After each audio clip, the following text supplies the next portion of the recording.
प्रसिद्ध किसान नेता हैं गुरनाम सिंह चढ़ूनी, उन्होंने कहा है कि जो कांग्रेस का हाल हुआ है उसके लिए हुड्डा जिम्मेदार है। जिन कांग्रेस किसान नेताओं ने उनके पक्ष में माहौल बनाया उनका भी साथ नहीं दिया गया। देखिए, ऐसा है कि मैंने भी इस बात को कहा कि अगर 17 बागी उम्मीदवार खड़े होके कांग्रेस पार्टी को हराएंगे तो कांग्रेस कैसे जीतेगी। 17 ऐसे स्थानों पर जहां पर कांग्रेस के बागी उम्मीदवार खड़े हुए वो सीटें कांग्रेस पार्टी हार गई। गठबंधन के सवाल पर कांग्रेस के केंद्रीय नेतृत्व की मंजूरी के बावजूद राज्य के जो कांग्रेस पार्टी के नेता थे, मैं किसी का नाम नहीं लूंगा, उन लोगों ने गठबंधन नहीं होने दिया। तो इसके कई कारण हैं। मैं समझता हूं कि इसकी समीक्षा कांग्रेस पार्टी करेगी। वायलेंस रिपोर्ट हो रहा है और मूर्ति विसर्जन में नहीं आया, दंगा हो गया, उसमें मैं राज्य सरकार से मांग करूंगा कि वह कानून व्यवस्था को बनाए रखने के लिए अपनी ओर से हर संभव प्रयास करें, क्योंकि अगर ऐसी तनाव की स्थिति होती है तो उसका असर दूसरे जिलों में भी पड़ता है।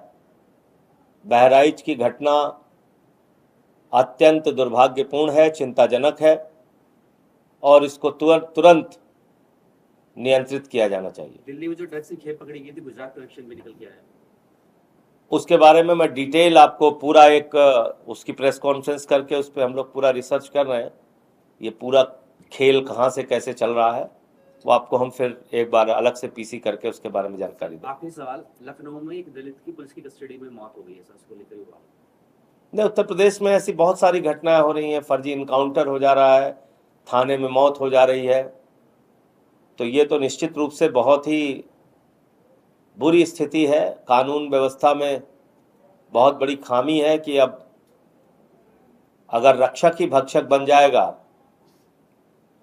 पुलिस जिसकी जिम्मेदारी रक्षा करने की है, सुरक्षा करने की है, उसकी कस्टडी में हत्या होगी, फर्जी इनकाउंटर होंगे, तो कानून व्यवस्था यूपी कैसे चलेगी।